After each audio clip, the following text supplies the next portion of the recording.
Okay, I'm back here getting ready to film the next part 2 of this.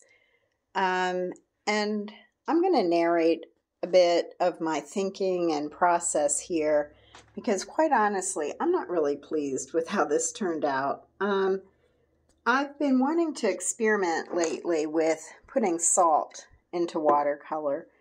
And a lot of it depends on how wet it is, what type of salt is used. I've read previously that kosher salt is recommended, but then I was watching an instructional video that was just using regular salt, Himalayan salt, and one can get different effects depending on how much salt, at what point it's put in, how wet it is, a lot of variables. Ideally, you want it to crystallize and give a little texture. On this sidewalk, I had attempted to create some texture that way, but it just was not crystallizing as I would expect, and I think I know why, and I'm going to mention that in a minute. But what I ended up doing was to use white gouache. And I'm going to talk about white gouache in a minute. This is made by Winsor & Newton. Years ago, when I first started doing watercolor, the purest watercolor technique would tell you never use white watercolor. They make a watercolor called Chinese white that's typically to use here and there to fix little mistakes. But basically, in the ideal sense, one should work with the white of the paper.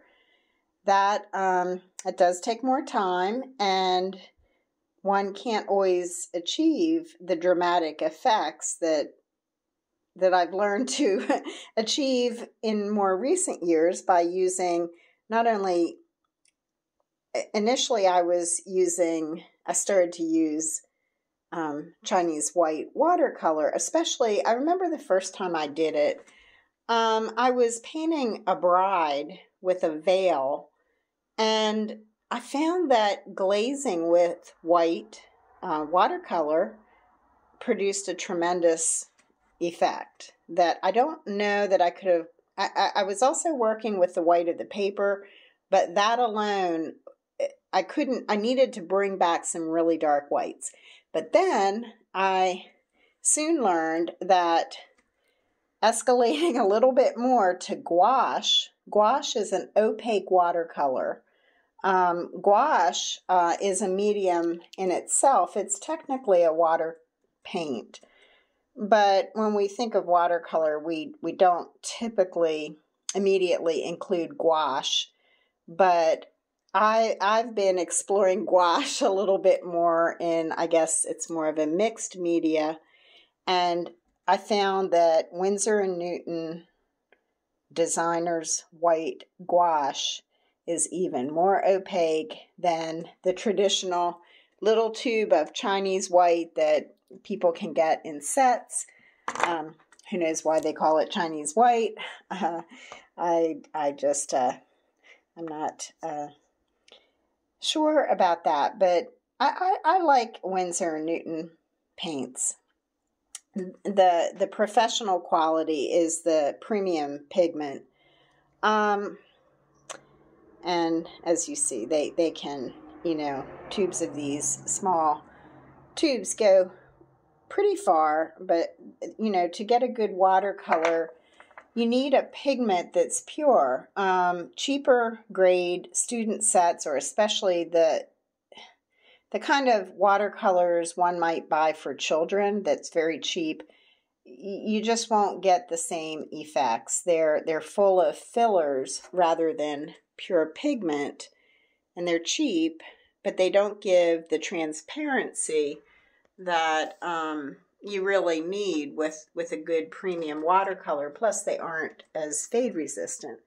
So over the years, I like to put dabs of tube watercolor paint on plates.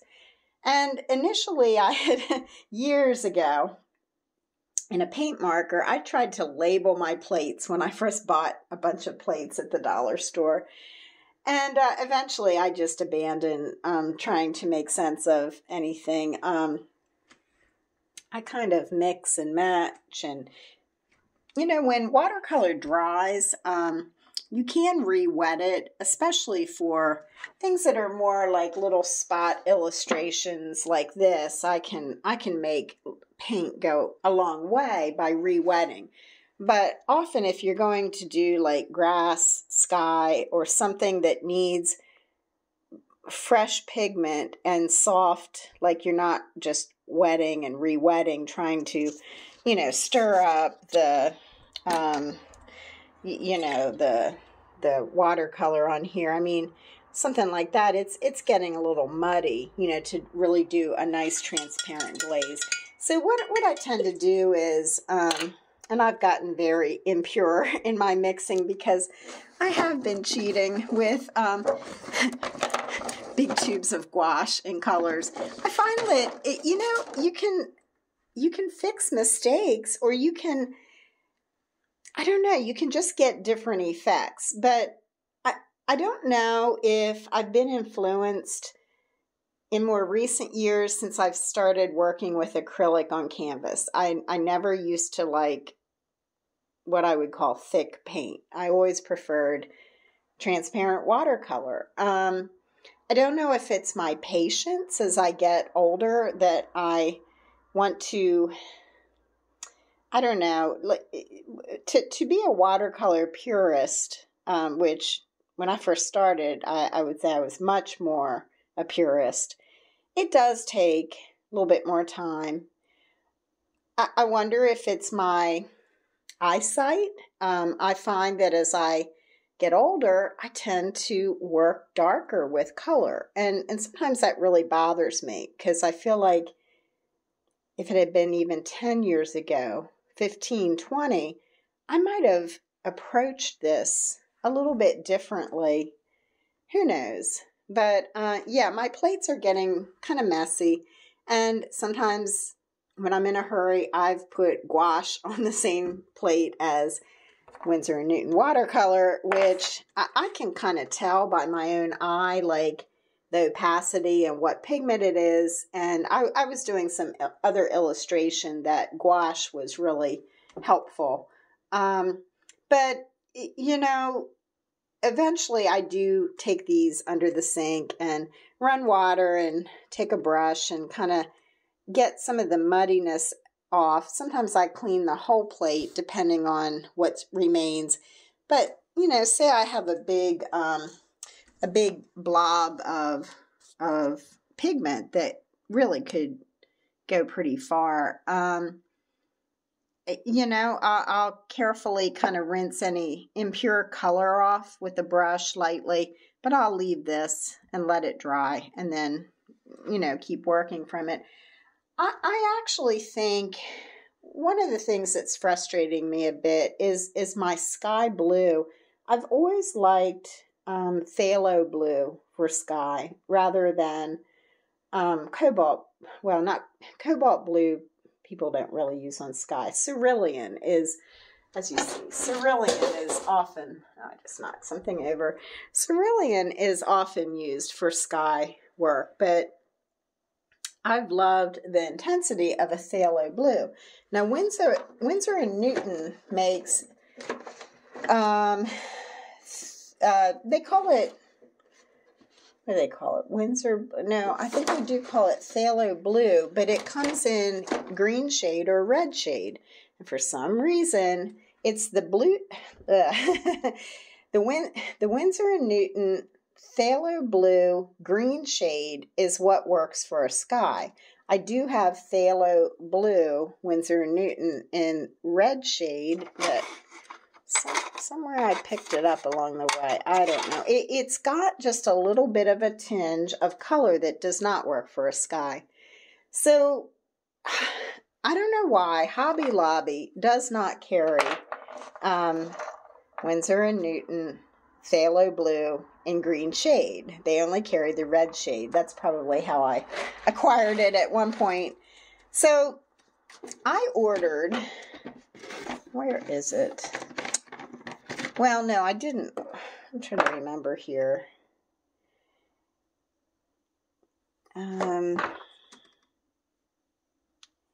Okay, so Hobby Lobby has Master's Touch Intense Blue, which you can see $6.99 for a huge tube, and I tried it, and I think I really need to find online and order the pure Winsor & Newton Phthalo Blue again, because I feel like this substitute pigment, it's just something about it. Oh, my hand is stiff from holding the camera. Okay.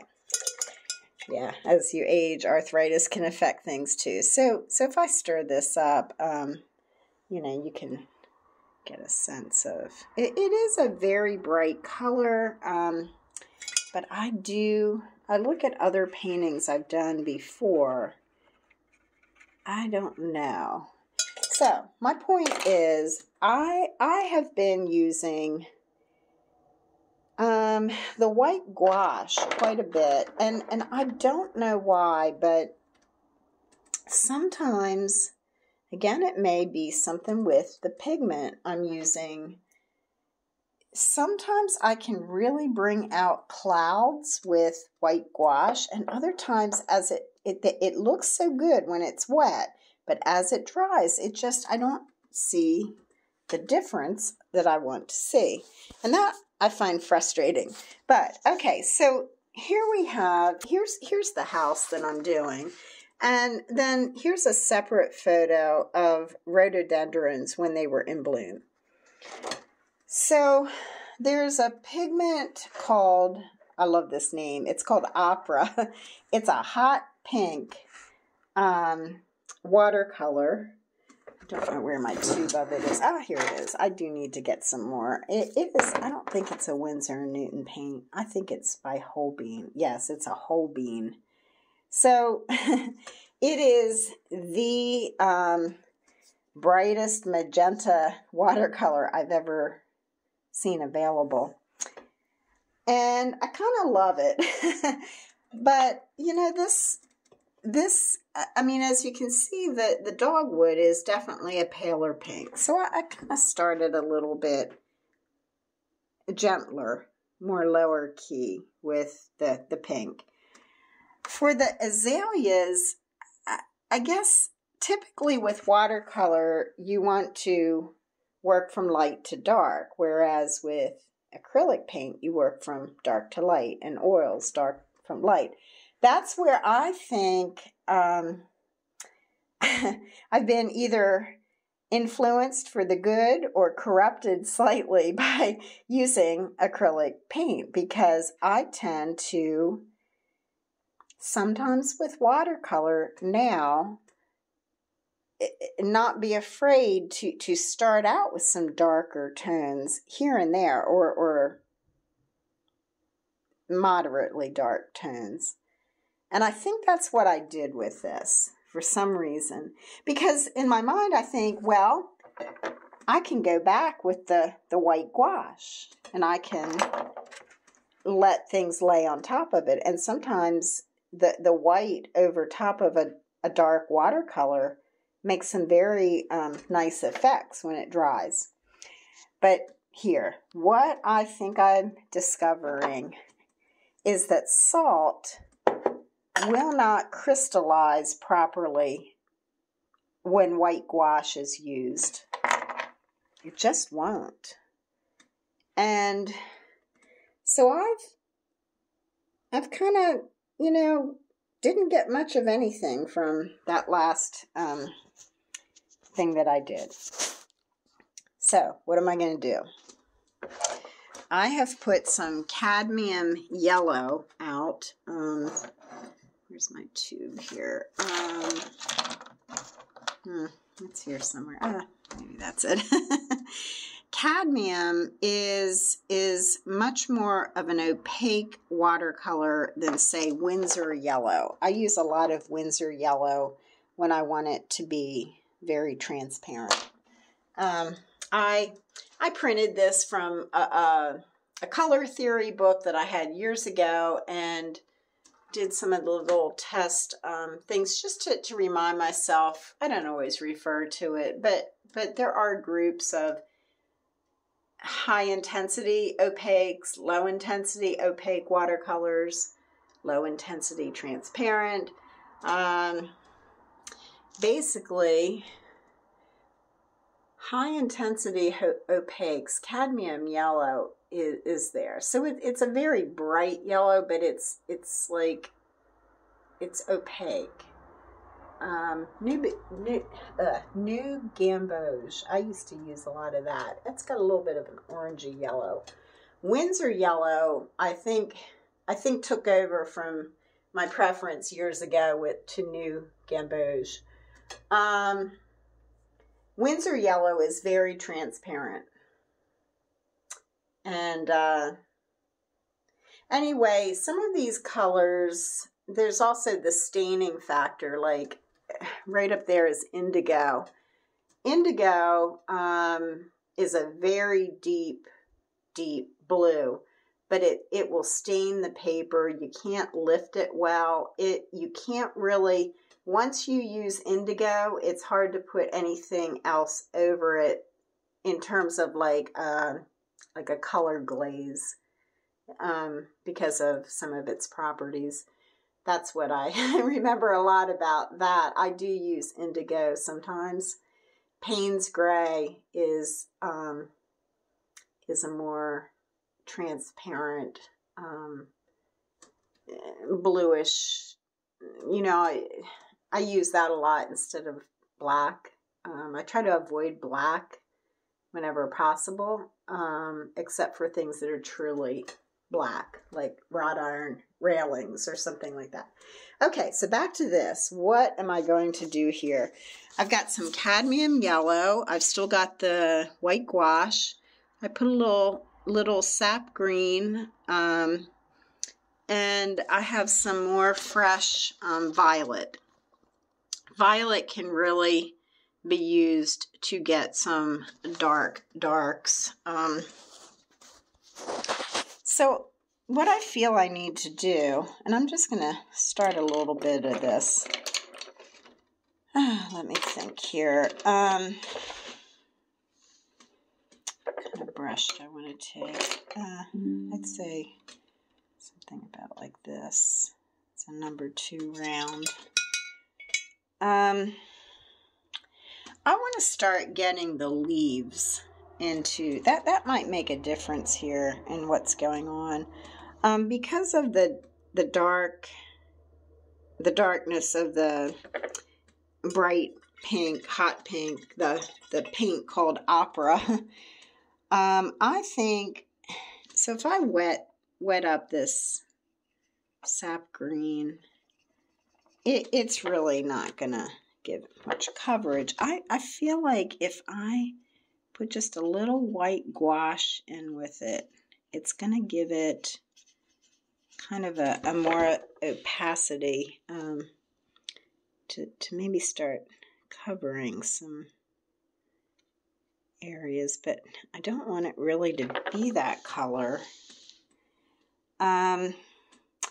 A lot of times it's the timing of things. See, you can see some of the sap green in there. I think what I'm going to do is just work my way across here kind of randomly. I mean, there's no way I would need to create the leaves exactly, you know, obviously where they are. It's something you got to learn what's important in terms of detail and what needs to be a little bit more impressionistic but believable. You know, at the end I'm going to spend a lot more time with the details of the house.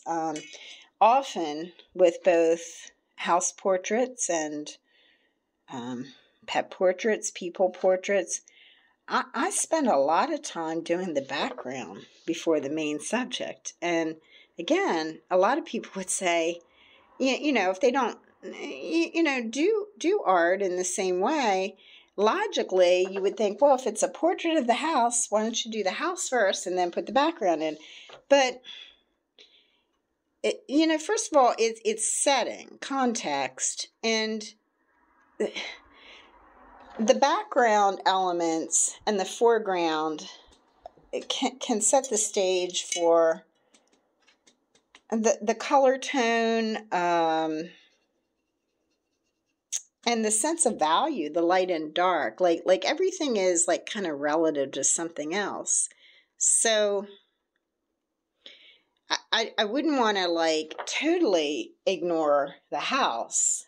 Like I would want to, you know, start getting in a sense of that. Like I really want to try to preserve, maybe even emphasize more than it is in the photo, this sense of light. Because I feel like when it's done, hopefully the house will kind of glow. In a sense of light and shadow.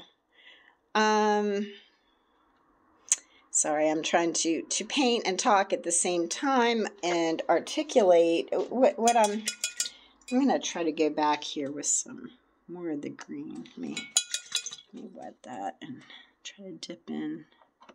See, that's all getting all muddied up now with the white gouache. But I might want to get some green in there. And as this dries, so I'm kind of going down the line. I'm letting it dry a little bit.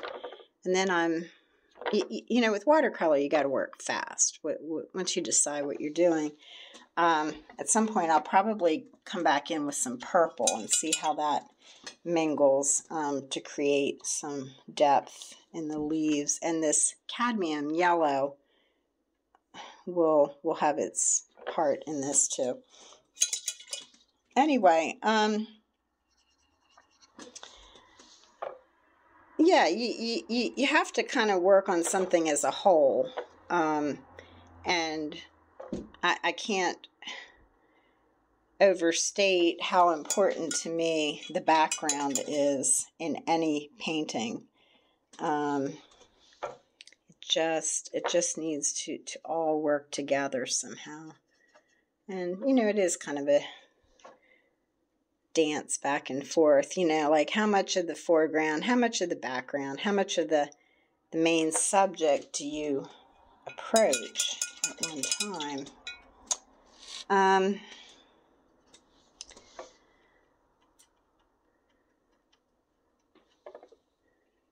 Okay, I'm kind of feeling like this is drying a little bit more than I want. I might even see this sap green kind of got diluted, polluted, or whatever with the white gouache. But I'm kind of starting there. I'm going to do this fast while it's wet. Kind of starting there because I really do want to provide some way to bring back that, you know, the white somehow, like to so hold on, I'm going to pause here a minute.